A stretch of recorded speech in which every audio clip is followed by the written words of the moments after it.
Do you get super animated, or are you pretty much going to stay there? I'm not going to get crazy. Okay. For real. For real. For real. For real.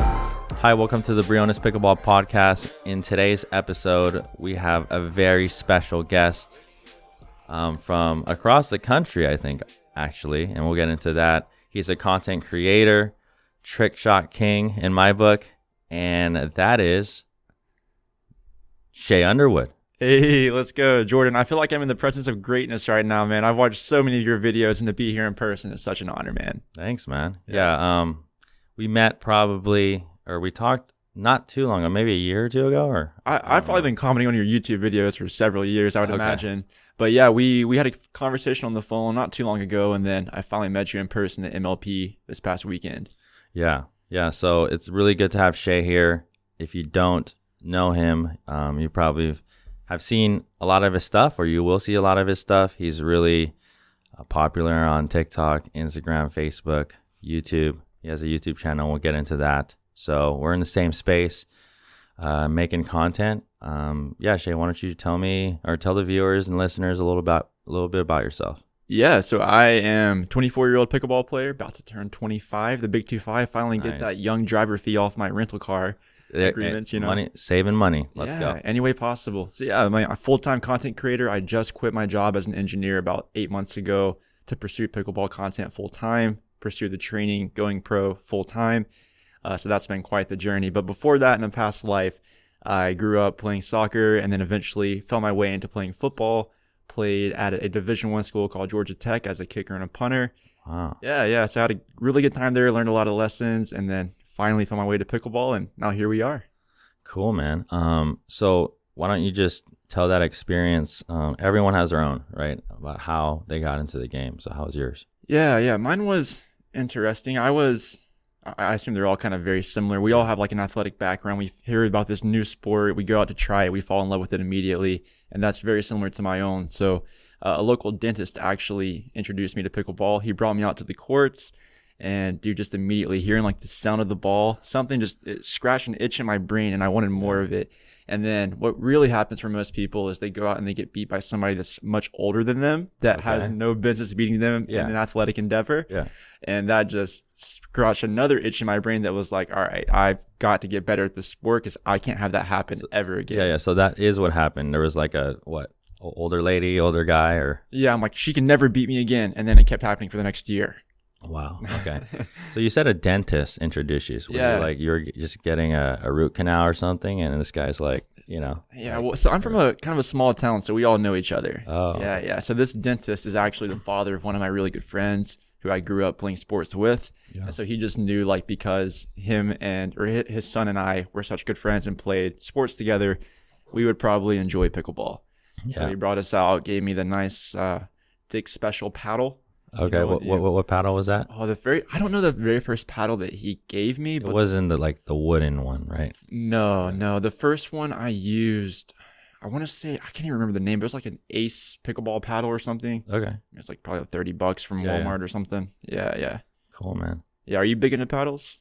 What do you mean, like testing a lot of them out? Yeah, okay, so here's an example. So I've been living with Will and Chris. So Will, Pickleball Will, and Chris Olson from the Pickleball Studio for the past week and a half. Yeah, we just had them on the podcast. Yeah. So they're probably familiar with them, but it's crazy, man. Like literally any time of the day, 5 o'clock in the morning, 6 o'clock in the morning, 6:30. They're talking about paddles. That's all they talk about. Yeah. I make fun for it, but yeah, it's funny. I was talking to them yesterday, and I was like, is it paddles? I was asking Chris from Pickleball Studio specifically, like, do you like doing this, or like? And then they were just kind of telling me, like, first thing that that's all he thinks about is like paddles. Like, wow, okay. Yeah. It's so funny, like hearing them meet other people at tournaments. The conversation always like evolves into, hey, what paddle do you use? Yeah. Do you like it? No, it's funny, dude.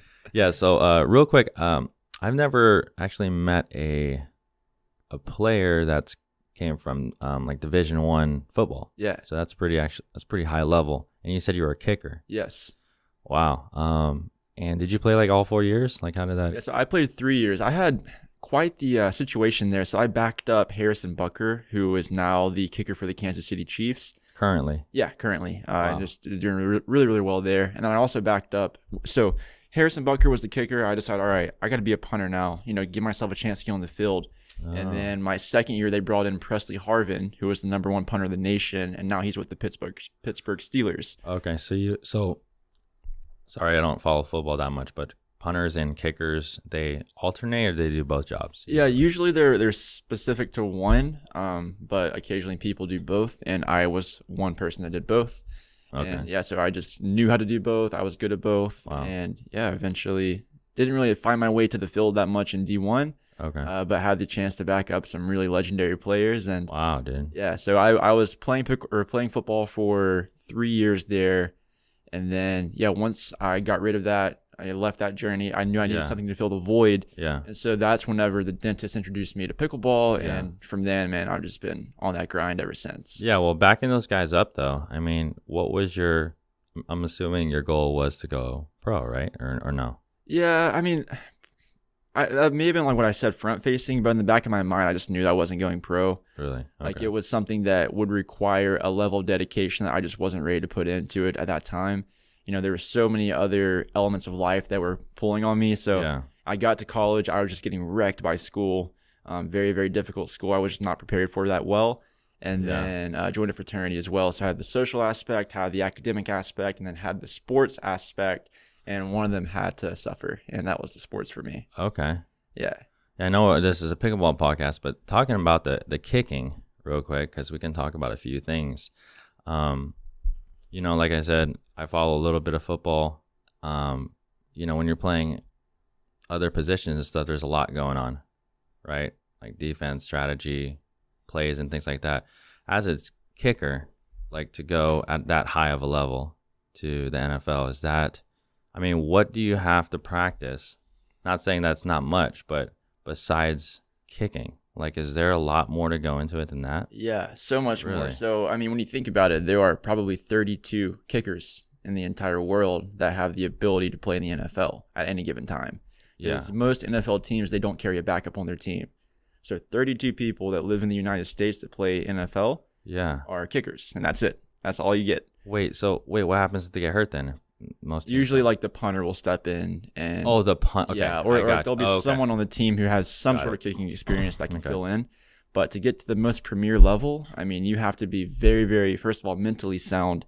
So it's, if you miss a kick, then you just can't be thinking about it for the rest of the day. You got to completely get over that immediately and get right back out to the field and kick off or, make the next field goal.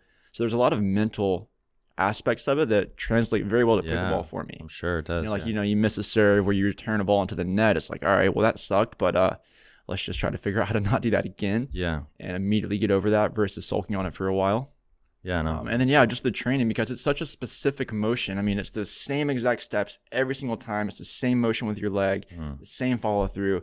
And then you go to hit a third shot drop. Okay, what are we doing here now? If the ball is down here at my right foot, it's the same exact motion, the same exact steps, the same exact follow through. Yeah. So it's a lot of repetition, and it does translate very well for me. No, that's really good. How many kicks did you have to? So at the peak of your training, right? I'm sure you're doing strength training, flexibility. I don't know, but how many kicks are you getting off a day? Roughly 100. Yeah, probably around 100. Oh, so not like Dude, 2,000, not something no, crazy. and some people do, and maybe that's what separated them from me, and it probably was, but it's just such an intense motion. Like you're putting every ounce of effort into kicking that ball. It'd be like going out and hitting 150 overheads and just trying to completely crush the ball over and over and over again. It takes a lot of effort out of you. Mm-hmm. Yeah. So just power wise, I know like if you're kicking a field goal, you have to be super accurate, but like depth wise, you compared to you said that guy on the Harrison, he's actually going to Super Bowl, right? I think so. Honestly, dude, since finding pickleball, I've stopped playing football. Funny enough, Okay. I think his Super Bowl is happening. They're in a couple definitely weeks. still in it. I'm pretty confident. Yeah. But anyways, like depth wise or power wise, was it a big gap between him and you, or like yardage? Like Yeah, definitely. He was just a level above, no question. So an example would be like on a kickoff, I would kick it 60 yards. Okay. He would kick it 75 or 80 or 85. Okay. Yeah, it's just a different level. So like level. And then the punter, same thing. I would kick it like 50 yards with a 4.8 seconds of hang time. Got it. He would kick it 60 with like a 5.5 seconds of hang Got time, it. which is Yeah. a huge difference when you're talking like, getting to the next level. You got to be there. And I just wasn't there, and they were. Hey, that depth and hang time has a lot to do with pickleball returns, huh? Yeah, it does. Like never giving thought yourself about time that. to get up to the net. Yeah. Yeah. I've never actually measured the hang time on a return, but that's a big deal. Yeah, it's a weird dynamic because if you do the, I think it's like the chip and run strategy where you Yeah. hit it super high and then Yeah. come into the net, like they're going to have a good chance of striking a drive at you Yeah. from a higher position. Yeah. But then also if you hit it very low, like a slice return, you have less time to get to the net, Yeah. but they're attacking from a worse position. So there's a balance there, and I don't really know what that is. And maybe you as the pickleball instructor, you might have a better idea of what's optimal there. Yeah. I do a little bit of both. But yeah. So let's just get to maybe some content creation or how you met the dentist, Yeah. you started playing pickleball, and you started to enjoy it. How did your kicking skills, or let's just call it football skills, transfer? Is there anything remotely like close, like positional wise, technique wise, or anything that you think did like helped a lot? Yeah. You know what's funny is that another kind of sport endeavor that I went into that I don't really talk about too much is this game called Rocket League.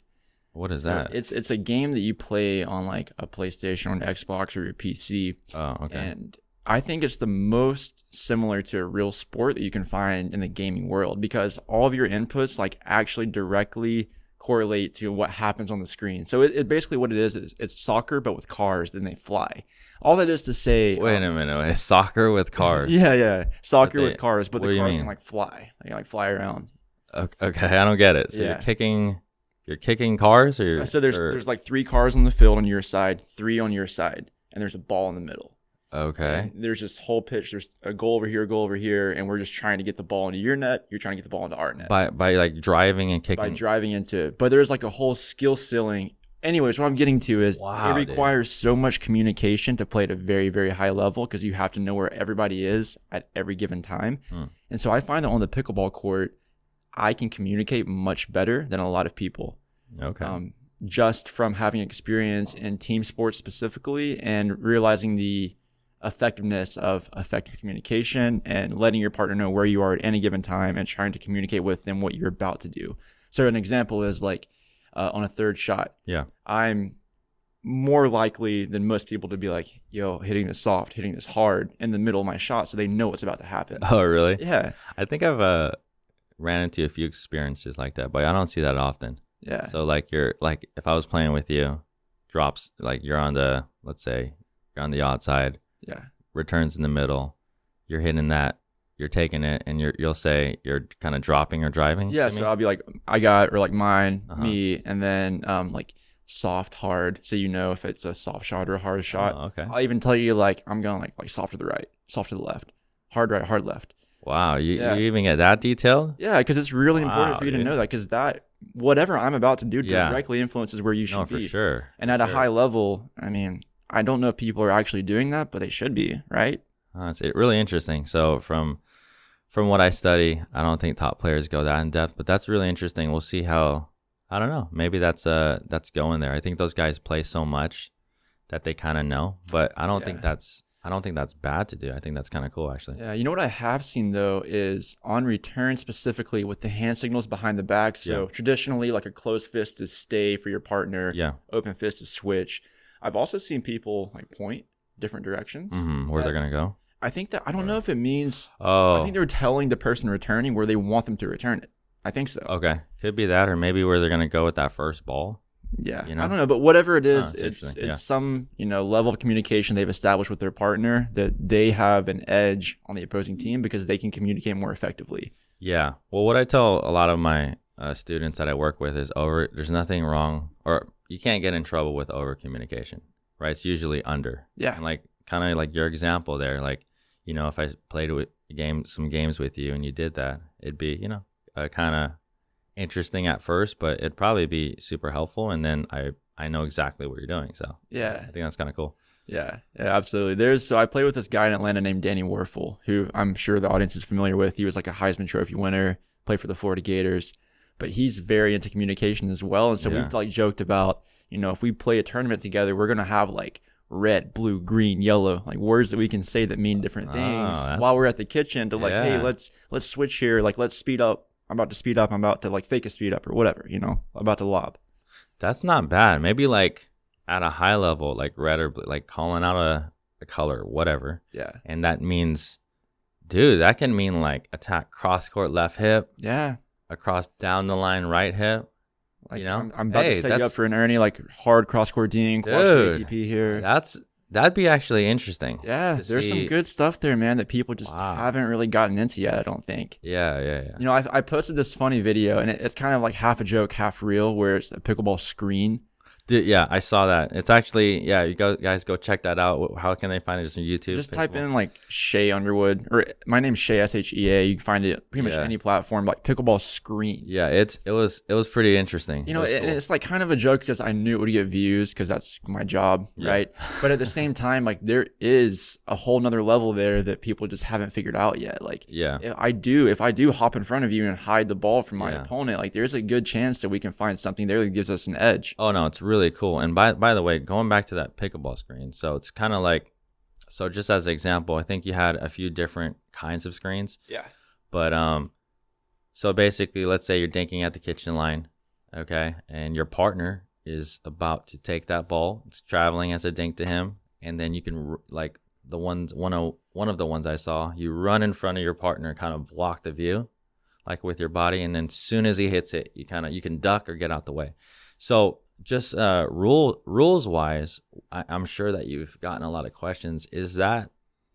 Can that even be legal, or that's definitely distraction, or it's gray area? It's gray area. And the reason why it is a gray area is because, okay, well, let's establish one thing first of all. Yeah. If you hit a really good dink to me, there's no chance I have time to get in front of you. Yeah, no, it has to be more of a dead dink. What usually happens is like a ball that someone's resetting from transition, Yes. and they pop it up very high, Okay. and it lands shallow. Okay. Now you have the chance to smash it or drop it short. Or they hop Yeah. in front of you, so you don't Yeah. know. But here's why I think it can also not be a distraction, because even if I hop in front of you, Yeah. I can still take the ball myself.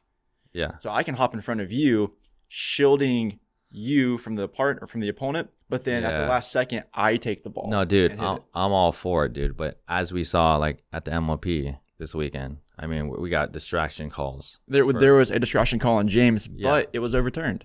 Yeah. It wasn't actually a distraction or a hindrance. Yeah. So getting back to that, this one guy, split step. If you don't know what a split step is, then you should probably start learning it. Yeah. But it's coming in, stopping, making sure you're set.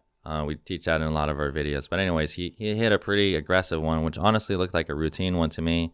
It got called as a distract or just whatever it was, distraction. I'm glad it got overturned, but I don't see anything like, the screening. That's the same thing as like poaching to me. I think it would be pretty cool to see it. Yeah. There's this, who knows what's going to happen in the future, but my pickleball hot take is I think that they should let the crowd get involved more, let people distract people. I mean, I think you've probably seen the clips of Riley Newman where he's not getting the ball for an extended period of time, and he's like waving his hands around. Yeah. Well, Kyle Yates probably started that. Yeah. Oh, did he? Yeah. Well, I mean, he's been around longer, and he used to. I remember he used to like turn around, fake like he's walking off the court. Like there's just some fun stuff, but all that, I think that's fair game. Yeah, 100%. I mean, there's a level of gamesmanship there that at some point it goes from like being this funny thing you do to this is actually really effective. Yeah. Yeah.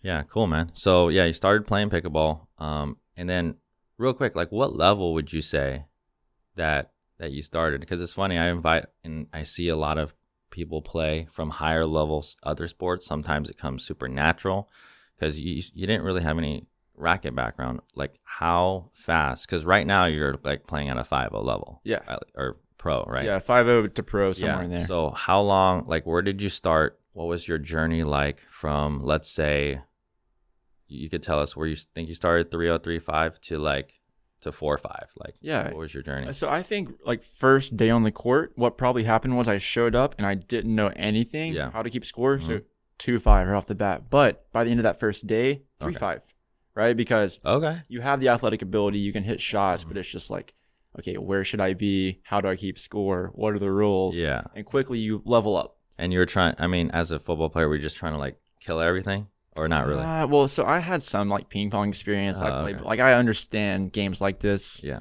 At some level, at least the 3-5 level, you know. So I wasn't just trying to crush everything, but this is different than any other sport. Like how the ball interacts with your paddle, how you actually hit the ball. Like it's a small court, and so at first it feels like you can't hit the ball hard. It's impossible because it always goes out or always goes into the net. Yeah. But then the second you learn about topspin, how to effectively like manipulate the ball, Yeah. then you can start cranking a little bit harder. You get a better paddle. That helps. So yeah, probably first day 2-5, into the first day 3-5, and then about a year from 3-5 to 4-5. Okay. Yeah, and then So let's quickly talk about that, because with a lot of our viewers and listeners, they're tuning in to get better at the game. That's what we do here at Briones Pickleball. From that 3-5 to that 4-5 is a big gap, and a lot of I would say maybe 70 to 90% of our listeners and followers are around that range, and they're trying to get to 4.0, 4.5 plus. You said for you it took about a year. yeah.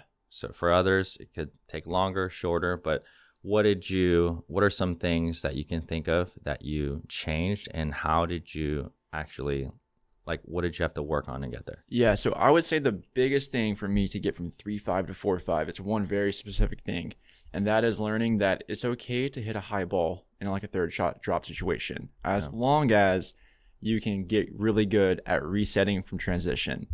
So the second that I learned that, okay, my third shots don't have to be perfect, well, that takes me from hitting 80% into the net or whatever it was to like, okay, now I hit 5% into the net, but the other 50 or 60% now go really high.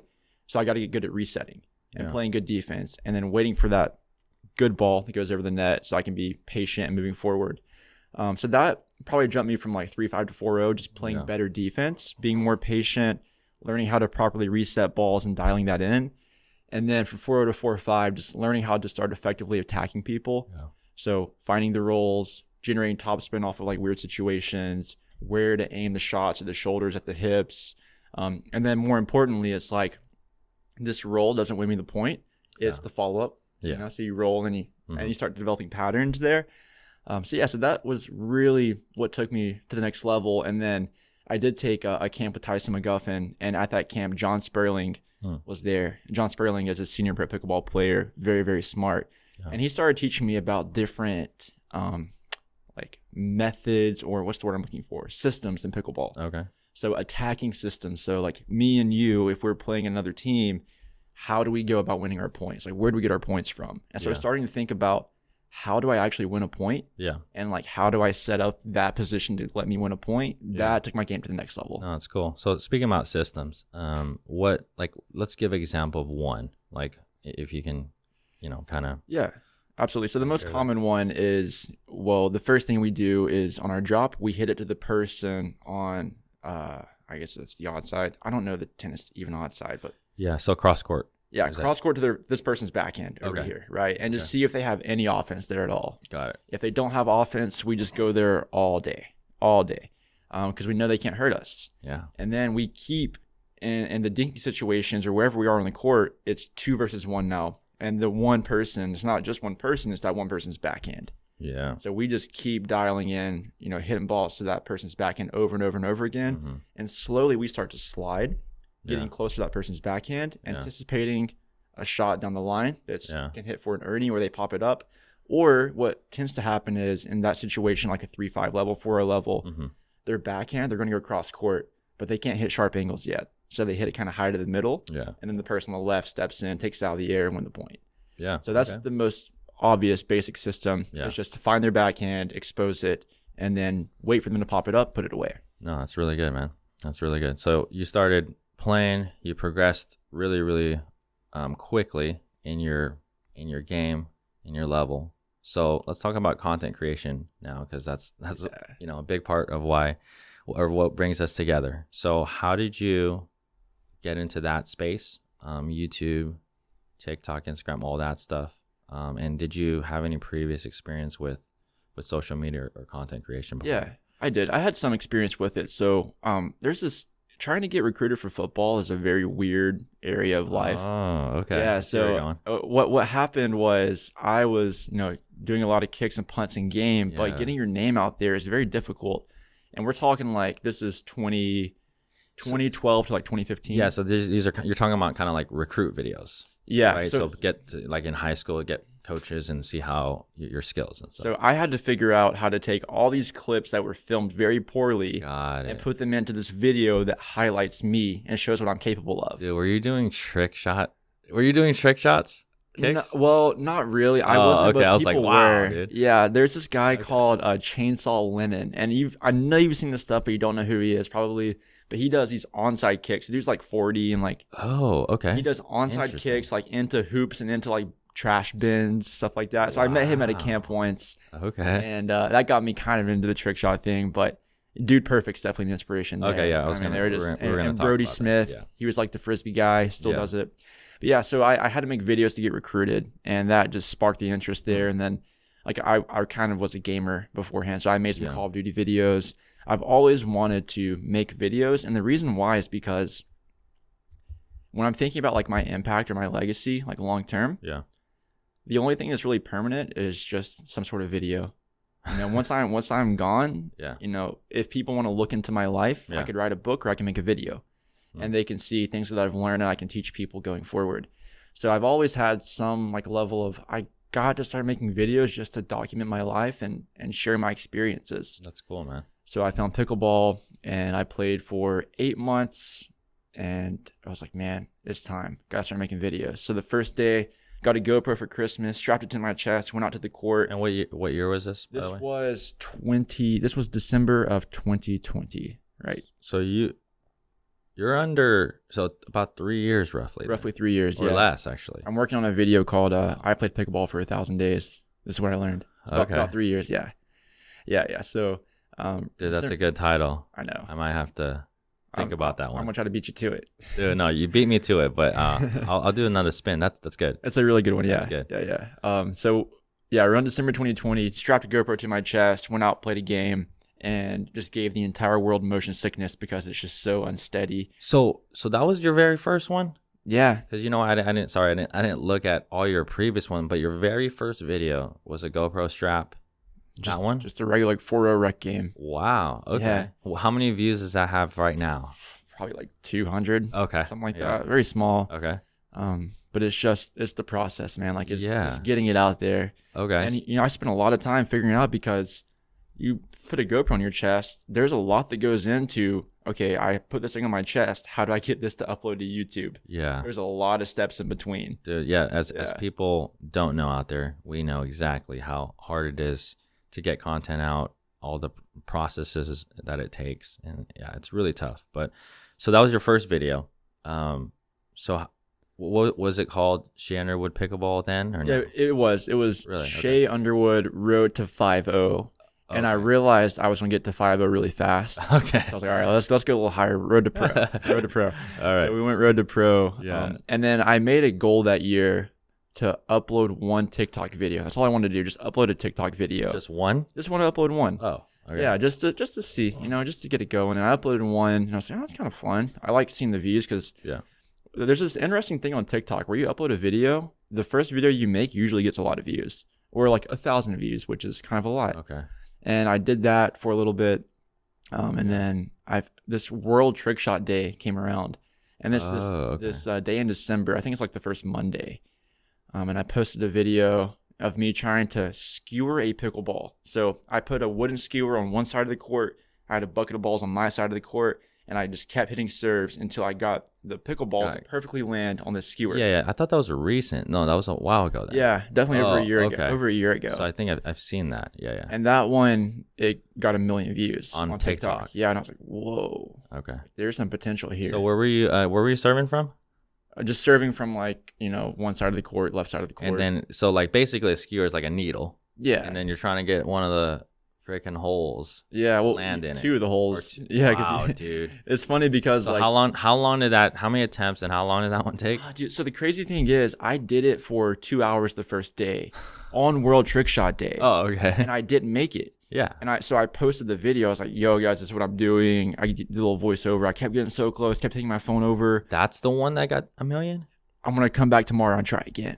And that video got 1 million views. So wait, which one? That one or the other? The very first one. Wow. So interesting. So the one that you failed on, Yeah. you didn't get it, but that's the one that got 1 million. Yeah. And then I kept doing it. Yeah. They got like hundreds of thousands, 50,000, 10,000 when I finally made it. Yeah. And it's funny because also on Facebook, similar thing happened. So I did this like trick shot where I hit off a wall, and then I hit off a wall, and then like a desk, and then a wall, then a desk, and a chair, and then a wall, then a desk, and a chair, and a pot, Yeah. and then finally into a cup. Yeah. And I made this video where I made it, and it got like 1,000 views. And then I did a video where You didn't. I did it, and it never went in. Yeah. 6.8 million. On TikTok. Facebook. On Facebook. Yeah. Whoa, dude, that's high. Yeah. What's your highest viewed any video right now? Like, So 6.2 on TikTok million, and then so Facebook's even more. I want to say 6.8 yeah. you said. I it may be 4. I'd have to check. Dude, that's Somewhere in there, yeah. that just goes to show you. Maybe people like to watch people almost get there or fail. I don't know, dude. I don't know. That's don't know. nuts. That's actually really interesting. Yeah, it is. So- There's this weird like I don't know, human behavior thing we could get into, I guess, where Yeah. it's like, well, I think what really happened for that video was they expected it to go in, and when it didn't, they watched it again to see, okay, maybe this time it'll go in, and then it didn't. Oh, because it's a loop. It's a loop. Yeah, maybe this time Okay. it'll go in, and then it Oh, didn't. okay. So, okay. Yeah. That might help it Yeah, out. yeah. Yeah, interesting. Okay, so but real quick, the strapped GoPro to your chest, and then you did talk about the one on the skewer, but what was in between that, or is that Yeah, how probably it just went? There was like a year in between there. Yeah. So what videos were in between that and that? Yeah. So YouTube specifically, I did some more of the POV pickleball stuff. Okay. And I realized it wasn't good because it was so unstable. Yeah. And I started doing around that time I played a 4.5 tournament at the Atlanta Open. Okay. Dude, I played against 4.5 pickleball. It's me and my partner Mike Hall. Yeah. And we played against Gabriel Tardio Wow. Okay. and Gizmo. I can think of Gizmo's yeah, first. Gizmo Hall. Yeah, Gizmo So at 4.5, and they crushed us. yeah. So Gabriel Tardio, he's a pro now. He's like one of the top. Yeah, I mean, he's probably like top yeah. 20 at least. 20, 30. I mean, he's Somewhere in the top. he's a good pro. He's in the top. Yeah. Yeah. Wow. So So I made a That's video called like "What I Did Wrong," or Okay. what I learned from this 4.5 tournament, something like that, and just started doing analysis. Yeah. And I figured out what I did wrong. Started thinking about like how could I have done better in the situation. Yeah. And I did some videos like that. But what really blew me up, and not that I have a lot of followers or anything now, but what I found most success in was I saw Zane do the chainsaw serve. Yes. And I went to yes. YouTube. I'm like, how do I do this thing? No one Got knew. it. So Yeah, I so figured out. Yeah. So that whole chainsaw, now it's banned now, but the whole chainsaw spin serve, I remember you Yeah. coming out with that. And how many views did that get? So I made a video called "How to Consistently Ace People in Pickleball," Okay. and it was with the chainsaw, and that's like it's over 100,000, like 140 or something. And then that got banned. But before it got banned, I saw Morgan Evans snap. Yeah. I was like, how does he do that? And the only video I could find was like this 360p, couple frames a second of him like snapping. I couldn't figure it out. And so I was Yeah. like, oh, dude, I got to figure out how to do this. And so I did it a completely different way. I watched some cricket videos. I don't know Yeah. anything about cricket, but watched some cricket videos. And when they throw a ball, like to pitch it or whatever they do, they put it between their middle and index Mhm. and they like snap it like that to get a lot of Yeah. spin. Mhm. And so my dad and I just sat down for a day and just over and over and over So again. yeah, I've seen your dad in some of the videos. So what? Do you live with him? I do. Yeah. So- Right now I do. Okay, so is he part of this whole, like, does he play pickleball? Is he part of this whole trick shot thing, or No, are you I just mean, like, hey, Dad, come try this with me, Yeah. or what? It's just, I love my parents. Like Okay. they're great people. Yeah. And I just want them to be involved, because it's going back to like the impact legacy thing. When they're gone or when I'm gone, it would be cool to look back and see this video that we had together that got 1 million views where we were just having fun in the basement, like throwing a ball at a cup or whatever. Yeah. So I like to get them involved and, they're camera shy. I don't want to be on camera. I want to make sure I look good. But yeah, it's just fun to have them be a part of it. Yeah, dude. No, that's really awesome. So trick shots in general, you got it. You know, you started doing that, and so what does your content kind of look like today? Like, are you still doing trick shot stuff and doing road to pro stuff? Yeah. Is it a mix? Like, what's your kind of? So I view myself as like a pickleball entertainer on one side, and then like I can also do instructional stuff. And what I really want to get to is just entertainment that impacts people positively. Cool, man. So it's things that people love to watch because it's just genuinely enjoyable, but also the end result is that, wow, like that was really fun and it impacted somebody's life positively. Yeah. They feel happy, they're smiling. Everybody that's watching is smiling. I'm smiling because I did a good act. Yeah. So that's what I'm going towards. So I did a video in Newport called Serve a Pickleball, Win $100. Yeah, I saw that one. Yeah, and it's just, dude, like you give people a chance to serve, put some stakes in there. Like, oh, well, you can serve a pickleball, get $20, double or nothing for 40. Yeah, no, that's cool. Yeah, so it's actually, what was that? So for those of you listening out there, he put like tape, the depth on the serve. There was like maybe the first, so I don't even know what that box is. Maybe first 10 feet of the serving box, right? They had to get it in, then 15, and then like the last was like 2 feet or 1 foot. For $20, you had to hit a legal pickleball serve. That's it. Just hit a legal serve. Oh, just in. Yeah, you get $20. Yep. Okay, now you have a chance to go double or nothing for $40, but we're gonna cut the court in half. Yeah. Mm-hmm. Okay, and then well, I'll do that. I could do that. Yeah. So they did it, and then all right, now have a chance at $100, but there's this small sliver, like a perfectly deep serve. Can you do it? Yeah. How much? What? From the baseline, how many feet was it? To which one? To like to that last one. You know what I mean? Was it 2 feet or like about that? A foot or 2 feet. But just a good deep serve. You know? Yeah. Consistently, even for pros, you don't realize how hard to accurately it is to get in. Yeah. You know, in that last 1 or 2 feet. Yeah, especially when there's money on the line and cameras pointing at you, and you have one chance to do it. Yeah, a lot of pressure. No, that's cool. So I would assume in that, did most people stop at the 40? Because I'd unless I'm really trying to win money, that'd probably be where I'd stop. Yeah. Or was it? It was like 50-50. People would stop at 40, be financially smart, and then people be like, "Oh, I'm so good at pickleball. Let me try for the 100." Yeah. And I'm not going to spoil what happened, but someone may have got it at the end. Okay. We did have some appearances by Rob Cassidy and AJ Kohler in there. AJ had just won mixed doubles. Oh, I saw that. He came over. It's like, "Oh, do I got to try this?" Him and I made some trick shot videos before in the past together. Yeah. He's just a good dude, man. Very smart, very fun. Yeah. Yeah. No, cool, man. So content, it's like, speaking of content ideas, and obviously you have a lot of them. You're expanding kind of your ideas and things like that. What's your process on like coming up with different ideas? And how do you go about that? Yeah. So for me, I had to change the way I think. So once I became a content creator, everything around me becomes content. Anything at any time during your day, there's a potential for you to film it and turn it into something, worthwhile for people to watch. So everything I view, not everything I see, is like, that could be a piece of content. Literally in the Uber over here, I was like, yo, she was listening to a podcast. I was like, oh, I'm about to go record a podcast. I always thought it would be cool if an Uber or a Lyft driver just recorded their conversations with, their passenger and made a podcast. Does that exist? Probably, but it should. Right? Yeah. That's actually a great idea. Yeah. So that's just, how I think now. It's, okay. This thing could be some cool video, or this might not be a good video.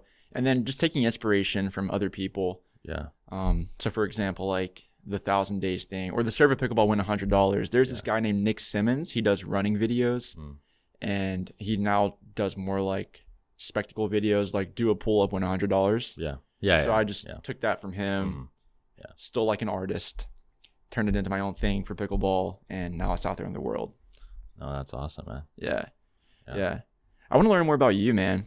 So you've taught, you made a lot of videos about instructional content. You've done a lot of stuff trying to get people to get better at pickleball. Yeah. When you're looking at someone in my position who is on the cusp of like going pro, I could probably go pro, win a couple games at the lowest level, but I play Riley or Ben, it's just no chance.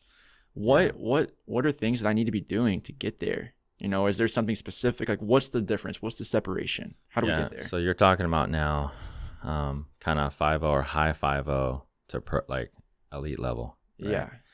Yeah, so there's several things I can think about, and for the listeners out there, obviously, a lot of you maybe this may be an aspiration for you, but most of you it won't.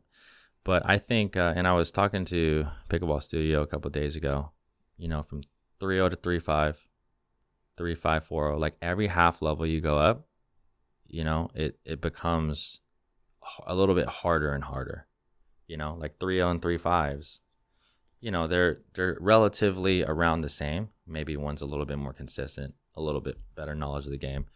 4.0, 4.5s, 4.5s are going to be a little bit more consistent. They have some different shots and things like that. Yeah. From like, now we're talking about 5.0 to, and just speaking numbers wise, 6.0 is the pros, which I think like, now we're saying even the separation from 6.0s, and I think the top pros, Ben and Riley, they're close to 7, I think, on a Duper rating. Is that, I think I'm. Yeah, no, you're right. It's like 6.7, 6.8, somewhere in there. So I would just say those top 4 guys. We'll just take the Johns and maybe Riley and those guys. They just make it to last year, and it'll be interesting to see what happens this year. But let's just take those top guys versus the crowd.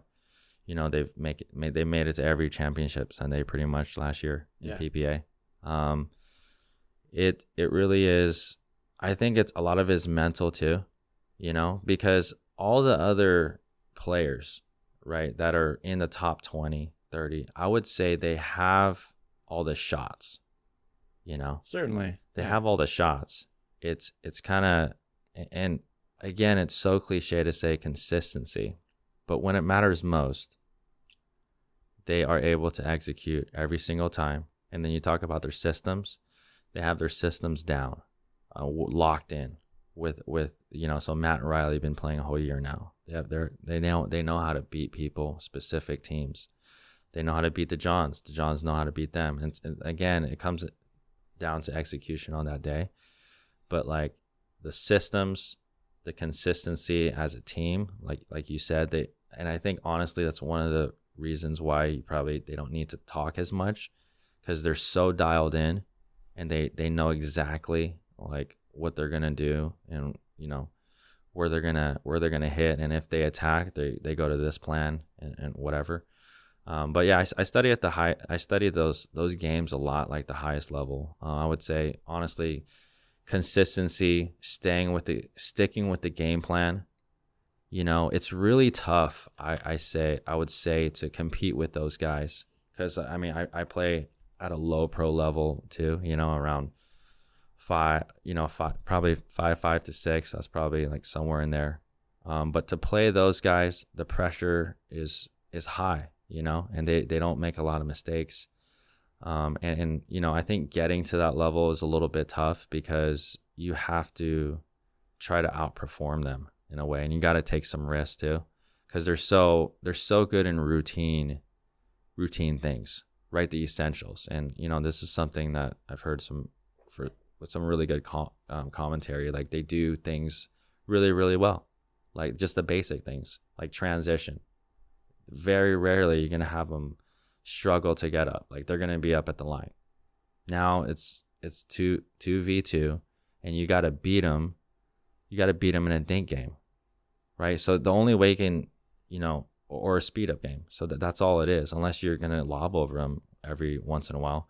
But I had Riley over a few weeks ago, just drilling, and it just, I've done that a few times, and I could just tell it's just another level. Like he could basically attack almost any ball that I give him, but he doesn't, because he's super disciplined. But when he does, it's like, then I'm like, hands battle with Riley, it's like, man, I'm going to be on a losing end, 90% of the time, 95%. So, but also the skills. Like I would say those guys' hands, right, I would say are probably one of the top hands. Like Matt Wright, counterattacking, it's really, really hard to jam him up. Colin's such a good resetter. Ben, resetter and counter attacker. All those guys just do things really, really well. I don't know if that answers your question. There's probably a lot more I could get into, but that's a base. Because when I'm looking at it, and let's just look at their ratings, right? So I'm roughly a 5.0. they're roughly a 7-0. Yeah. It's 2 points, man. Yeah. And now I'm looking at, okay, I'm a 5-0. I'm looking at a 3-0. I got them all day. Yeah. And how could I tell a 3-0 how to beat me? Like, you just can't. And I'm looking at them like, how do I beat them now? Yeah. You know what, though? That's a really interesting take. So as a 5-0 to a 3-0, and then as a 7-0 to a 5-0, I think it, I think the gap would be closer. It certainly is. I mean, way closer. Yeah. I mean, there's not two like, levels of difference, but it's not like we're missing the shots. So we got the shots. Yeah. It's just there's something else there. Yeah, it's that very, very marginal stuff. But, there's upsets and stuff. I just, if you can attack well, keep your balls down.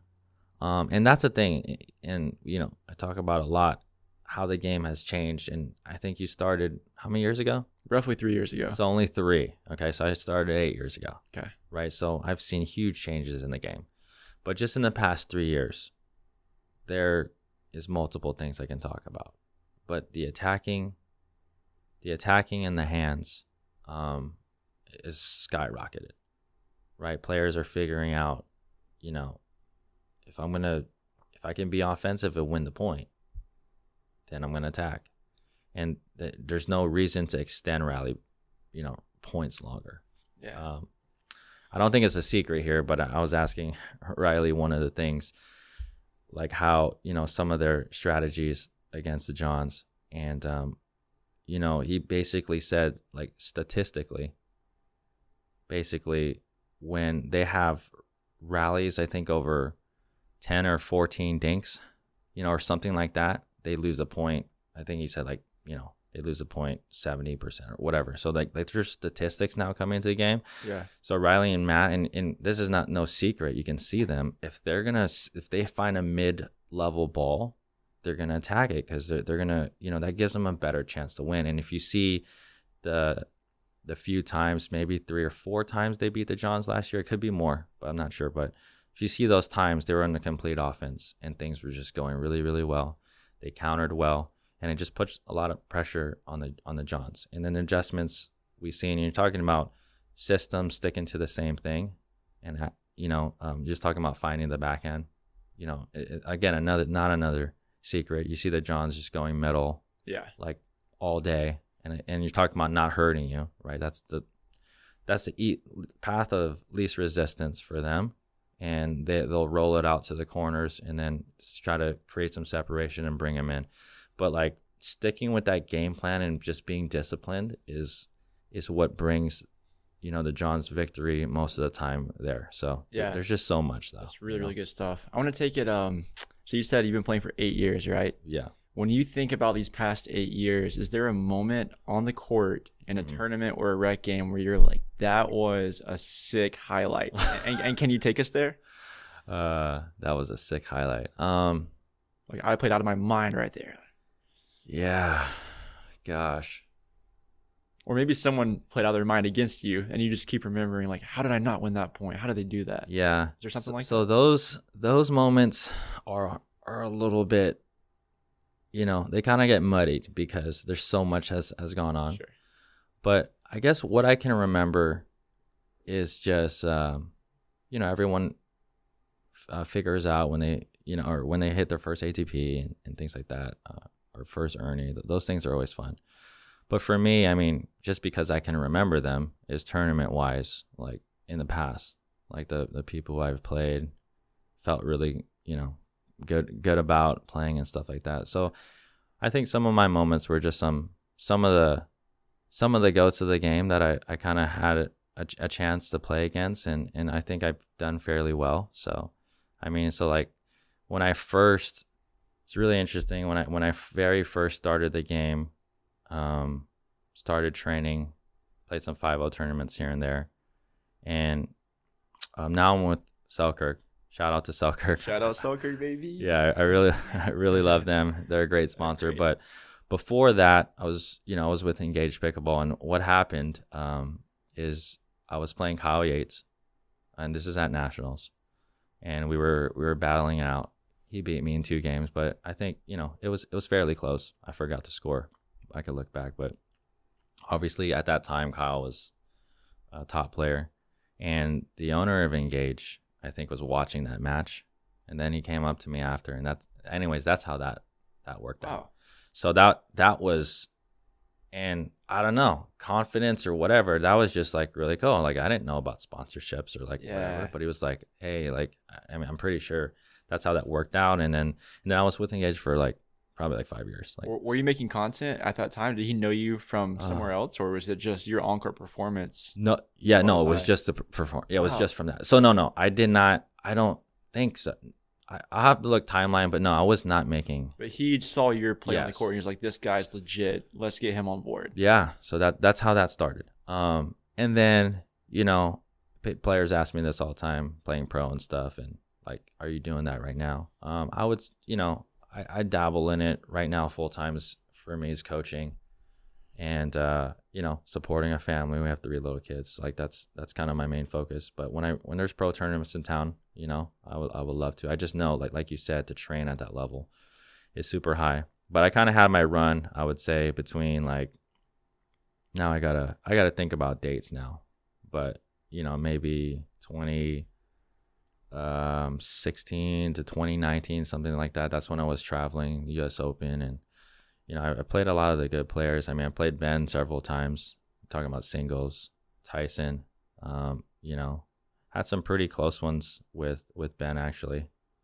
So yeah, I've known all these guys for a really long time, and then as I started that content creation, I was known from that too. So those are, you asked me things I remember. I just remember those points. Yeah. I was invited to a East versus West challenge. Like this was probably like 3 or 4 years ago. It's all on YouTube, but I got to play with some really good players. I got that was like a not a lucky invitation, but I was in like the top 20 singles at that time, and then they were trying to invite all like the top guys, but I think so. Marcin Respetsky, do you know who he is? I know the name Marcin. Okay, Yeah, I so- don't know that I've watched his game or anything. All right, he's a legend of the game.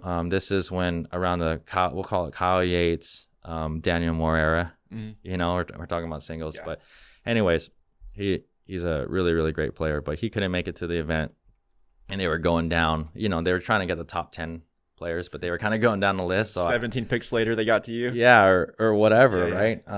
So anyways, so I got invited to that, and from that, I talking about experience wise, that was honestly probably, you can call it the peak. It was just fun. I mean, I got to play with Lindsey Newman, Deco Barr actually before he was like it was a team. It was actually similar to MLP, right? But it was obviously what it is today. MLP is just crazy awesome, right? But it was the beginning stages of that. It was a east side versus west side. Tyson McGuffin was on the team. Joey Farias, Kyle Yates. Yeah. So all those guys were Rob Cassidy and actually Michelle Escobar. They were all there. So that was really fun. So I got to, during that time, was kind of hanging with the pros. Felt really cool. The Newmans, I got to know them really well. And then Rob and Michelle, those were some players that I hung out with there. So it was really cool. Yeah, that's really, really interesting. You talked about, someone seeing your on-court performance and then giving you a sponsorship from there. Yeah. Now we're both sponsored players in some capacity. When you're thinking about the people at home and they want to get sponsored, they want to go to tournaments and get it paid for, and they want their paddles for free. Yeah. How can someone do that? Like, what do you even begin to do to get a sponsorship? What does that look like? Yeah, I think the sponsorship game has definitely changed over the years. So I've been in the game 8 years, right? And I think these companies that obviously just the growth of the game is night and day, right? So it was still grassroots sports then. I could still kind of see it, but now it's getting to like, this is a huge sport, right?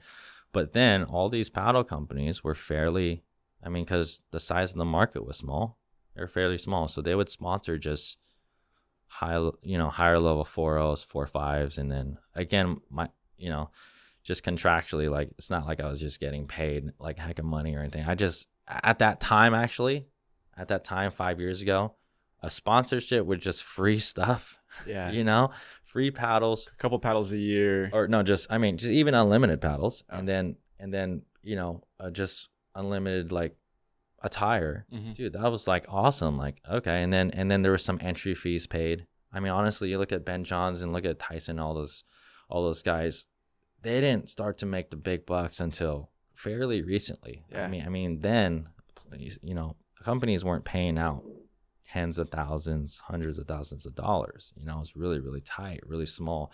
So sponsorship wise, unfortunately, if you're lower than 4 or 5, if you're lower than 5.0, actually, it's really hard, I would say, to get more sponsored today.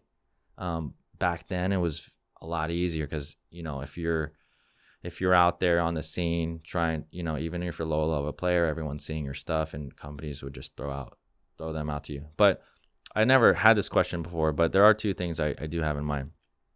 If you are 5.0 and above, maybe some recruit videos or things like that, or you can, you have a better chance and you can kind of start to meet people, go to these tournaments, you can meet some of the owners of these companies, things like that. But if you're lower than 5.0 and you're trying to get sponsorship, I still think it's possible. And I know a few people, this is why I know it's possible, but if you're just like, you can become a brand ambassador, right? Mhm. So like that's a form of sponsorship. If you really like a company and let's say you're in your area and you like to run leagues, you're really friendly and you go here, there, sell paddles, whatever.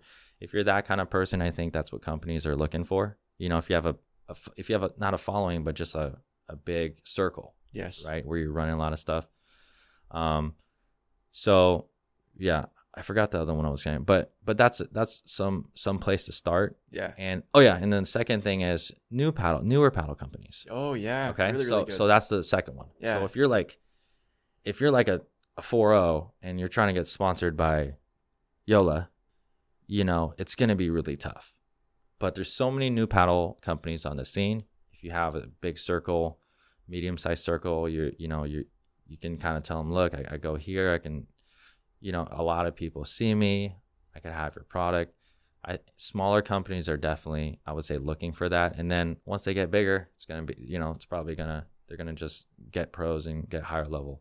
Yeah. But that's what I would start off. Yeah. My answer is maybe a little biased, but it's, what do these paddle companies want? They want money. At the end of the day, they want money. How do they get money? Well, they want their paddles to sell. And to sell their paddles, you need influence.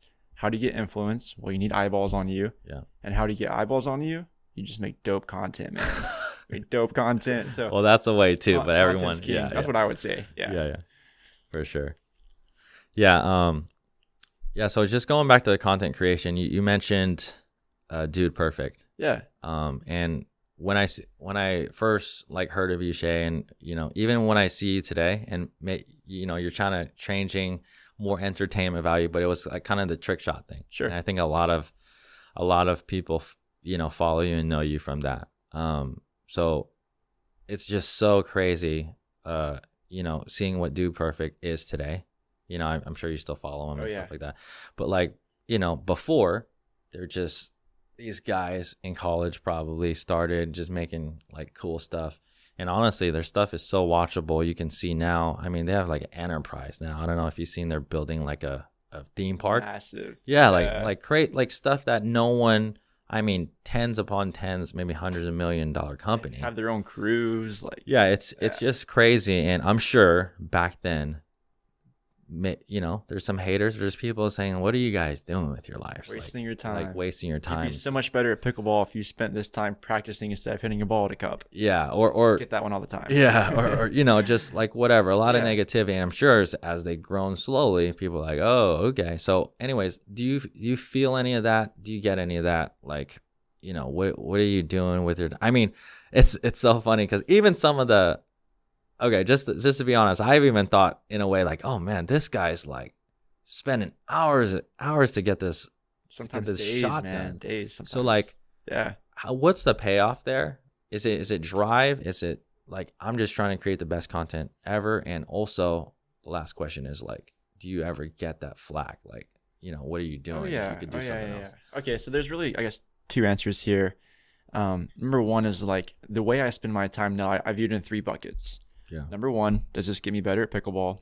Number 2, does this make me a better pickleball content creator? Okay. And then number 3, am I meeting people or spending time with my family or like faith, religion? Or am I doing something that's going to like connect me with others around me? That's awesome, man. So if I'm not doing one of those 3 things, it's not worth my time. Okay. If I am doing one of those 3 things, it's okay. I don't Yeah. mind that. And the other thing is, in doing these trick shots, Yeah. it is such an intense exercise on focus. Okay. Because the second you get unfocused, Yeah. you're just wasting your time. Wow. Right. I But didn't. you have to like be consistently giving yourself a chance of making it, or you're just wasting your time. And so now when I'm thinking about how does that relate to pickleball, Yeah. I'm in the middle of a dink rally. If I get unfocused for a second, I lose the point. Yeah. But now after doing these and having these intense exercises and literally hours at a time, hitting the same shot over and over and over again, it translates very well to the court, because now at a snap, I can go from nice point, man, to let's freaking go. Dude, Yeah. never looked at it that way. Yeah. And That's- yeah, dude, I get wow. hate all the time. It's just part of it, you know, it's Yeah. whatever. For me, it's just I'm happy they're there. I'm happy they're watching, happy they're engaging. And I Yeah. think maybe one day they'll see the positivity. Who knows? No, dude, I've never thought of it that way. That's super good, man. Yeah, I mean, it takes discipline. It really does. Yeah. And I wish I had more discipline in other areas of my life. But, you know, when I think about going to the gym now, Mhm. is going to the gym harder than spending 8 hours on the court hitting a ball at a cup? Probably not. Yeah. You know, so it's like doing these things that really suck. Like, I don't want to do it. Yeah. Knowing that, you know, I might get paid from it because it's my job. And I found a way to monetize that suck, that discipline. It's kind of cool. But, I mean, it's just an intense exercise. And how focused can I be for an extended period of time? No, that's awesome. Yeah, speaking of trick shots, let's talk about your favorite one, just the one that you're just super proud of. Yeah. you're most proud of trick shot, and then let's talk about the ones that took you the most time and the least amount of time or attempts. Yes. Okay. So the one that took me most proud of is definitely the Skewer. Oh, really? Yeah, it was the first one, and it was Okay. I- Wait, was that you said, so that was the first one ever? yeah, Wow. Okay. yeah. It was the first one I ever actually published. And what was interesting is it got 1 million views, but it did not get 1 million views day one. So what happened was I went out, I tried it for 2 hours, I didn't get it. I was like, all right, I've got to go do this thing. I went out the next day, tried it again for like 6 hours, didn't get it. Oh, wow. Next day, 6 hours, didn't get it. Wait. So 6, 12, 14 hours 14 in. hours. Now. No 14 way. hours and haven't made it. I made 3 videos and Oh they're getting like gosh, dude. 5,000 views each. So I'm just at this point, it's like, all right, I've put so much time into this. I got to get this done. Okay, so 6 hours, day 3, then what? Yeah. Okay. So day 4 comes around and I make it. I finally make it, but it took me like another 4 hours. So So 6, we're 12, it's like 18 hours. 18. Okay. Yeah. And then after that happened, I finally made it. Then the first video took off and got 1 million. Yeah. So I didn't do it because it was getting views. I did it because You just I got to needed do this, it. man. Like Yeah. something clicked in my brain like that. This is my life now. I hit pickleballs at Skewers until I make it. Wow. After dude. that, I don't know what's going to happen. Wow. Yeah. So that's the one I'm most proud of because it was just, I persevered in something so stupid and meaningless as hitting a pickleball. And then, yeah. Dude, I love that mindset. Honestly, you look at Dude Perfect and what they are today. They probably had the same exact mindset as I'm that. sure, man. Yeah. Yeah. That's actually true dedication. That's awesome. Yeah. So that was your most memorable or favorite one. Now, like, let's talk about attempts, like how many times you try, or the time, like what's the longest it take you or took you, or most attempts and the shortest. Dude, so I would have to look back at the numbers, but since then, I did this one where, okay, what I did was I hit a third shot drop from the baseline Okay. over a net. It hit off of a spike ball net, bounced onto a bucket, So third shot drop onto a spike ball net. onto a spike ball net. Okay. From the spike ball net, it bounced, hit the bucket. Hit the bucket, like the bucket's inverted, right? Yeah, The top of the upside bucket. down. Yeah, and then it bounced into a cup. Into a red Dixie cup. It's something similar. Yeah, it was like a plastic tumbler, something Okay. like that. Okay, All so right. this thing, what I found is that when you add levels of variableness to these trick shots, like Yeah. the spike ball net, it doesn't bounce the same every time, Oh, depending on where you gosh, hit it. dude. This bucket, it has like a little ring in the middle, Yes. and if you hit that ring, Yeah, it of goes course. left to right. Of course. So this thing, I think I had 7 or 8 friends try it with me over the course of maybe 2 weeks. So you guys are out there working full time, like taking turns. Yeah. Okay. Yeah. So, I get my friends to come out do it with me. We just catch up because we're there for hours and just having a good time. Oh my God. I would have to look back, but I have it on TikTok and Instagram and everywhere else. I think it was over 20,000 attempts. 20,000. Okay. And you landed it. Yeah. Who got did? it. You or your friend? I got it. Yeah. Okay. So 20,000 attempts, but you don't know the hour wise. It was like 20, 30, something like that. Oh my gosh, dude. Yeah. And that video, I mean, it didn't do great. It got hundreds of thousands, but in grand scheme of things, it didn't make me a ton of money, but it was like, this is cool. I got to connect with all my friends and practice a lot of third shot drops. So, dude, it was worth it. Wow. That's dedication. That's cool, man. So what about the shortest time or least attempts? Least attempts. Or you don't do anything that's that easy. I don't do those easy ones.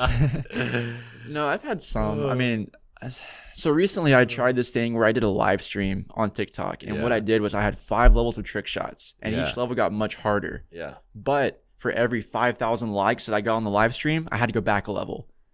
Ooh. Yeah. It's a cool concept, right? Do people do that? That's smart, dude. Yeah. Well, I did it, and I would like to do it more, but it just, I don't know. Yeah. I mean, I'm thinking about YouTube. Like, oh man, I could live stream and do something like that. Yeah, definitely. I just learned this word from Thomas Shields from the Dink the other day, but I definitely suffer from shiny object syndrome, where it's, oh, dude, this is such a good concept. Let's do it. And I get into it and I do it, and I don't think about the ramifications for like my business or, how does this make me money? So like, doing that live stream, like, yeah, it was sick. It was a good time, but in the grand scheme of things, it just probably wasn't worth it. Got it. Monetarily or worth my time. I could be doing something better. A lot of fun though. But yeah, so and basically to answer your question, in that there was this, I had to like, I don't even know what I did. Just put a ball into a cup, maybe. Did it like first try. So sometimes it takes like 1 or 2 tries. Okay. Yeah. Cool, man. Yeah. So no, that's super awesome. So trick shots, and also let's talk about the other side of your kind of entertainment, but road to pro. What is your goal? Like I run these 2-day intensives right now. Yeah. And I'm, people come and train with me. One of the things that I asked them, what's your goals for 2023?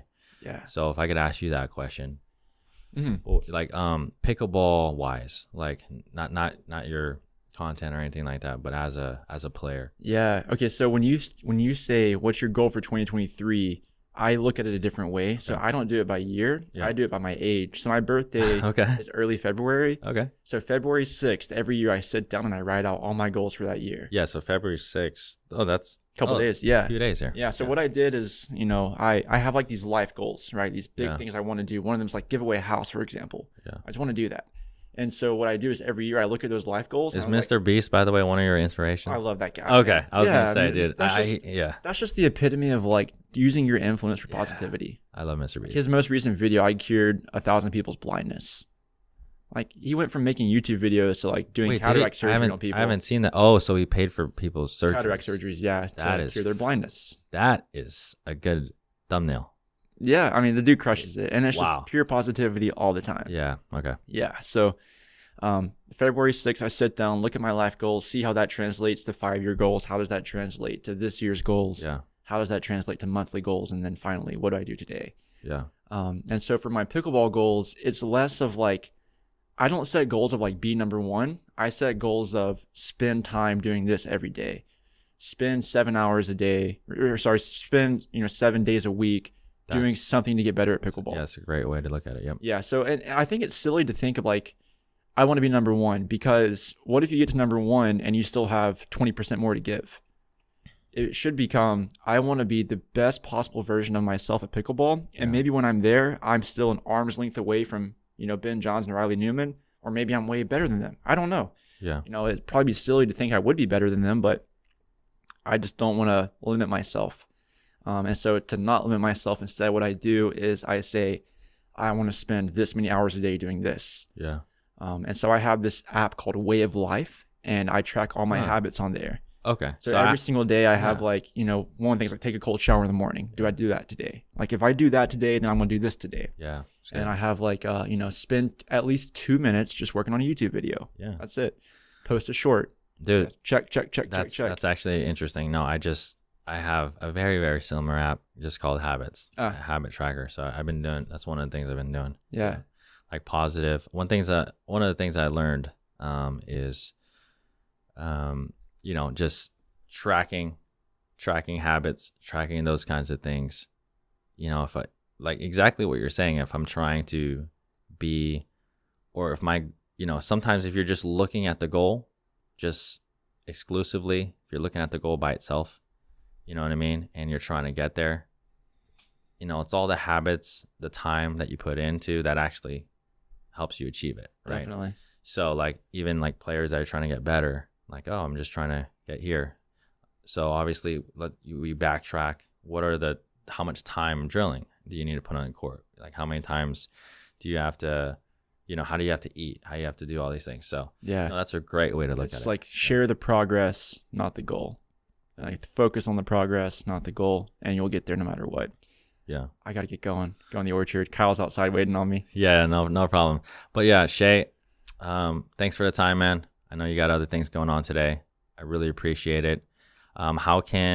Just real quick, how can people find you? Yeah, super socials? simple. Any platform you're on, just type in Shea, Shea Underwood. You'll find me somewhere, I'm sure. Yeah. You'll figure it out. If you want to find me good enough, you'll find me. Okay. Yeah. Shea, appreciate it, man. And hope to have you back. And I'm excited to see your journey to pro. And also keep those trick shots coming. Keep the positivity coming. And yeah, man, I'm excited for your channel. So I appreciate you, man. Hey, one more thing. Make sure you subscribe to Briones Pickleball. Let's go. You better. All right. See you guys in the next one. See you guys.